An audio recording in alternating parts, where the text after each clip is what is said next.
not easy to totally alienate both sides, is it, Henry? So, I mean, we have the head of the ADL on constantly saying, Facebook doesn't take down anything, ever. No matter, hate speech, white supremacy, it doesn't take that.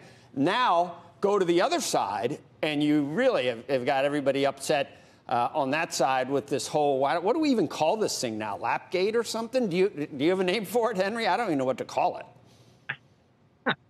Yeah, all I can say to the social media companies is, well done building the most powerful social communications media platforms in the world. And now welcome to the controversy that goes along with being a publisher, because that is what they are. And yes, that was a surprising decision, particularly by Twitter last week, to actually block the URL. Obviously, an enormous outcry.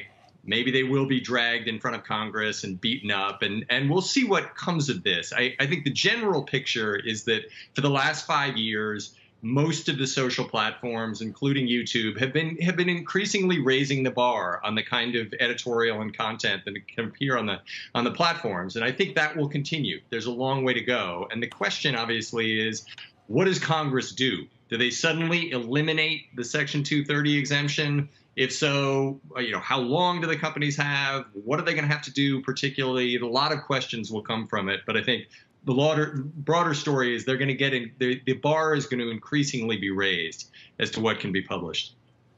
People have made the point that either way, if it's a big fake hoax, Russia spy craziness, if it's that thing, God, that'd be a great story to know that. Or, I mean, it goes without saying that if they're authentic and it really is his laptop, that would be a big story. I would want to, as Twitter or Facebook, I would want to look very closely at all the details, just as a quest for what's true and what's not. Wouldn't you? How do they get around that rationale? Yeah, absolutely. And even what you just said would be controversial at a lot of media organizations. A lot of media organizations, how? Journalists I didn't mean to. I would say it would not be such a big deal. This is the vice president's son. It's not him, etc. But let's not talk about that.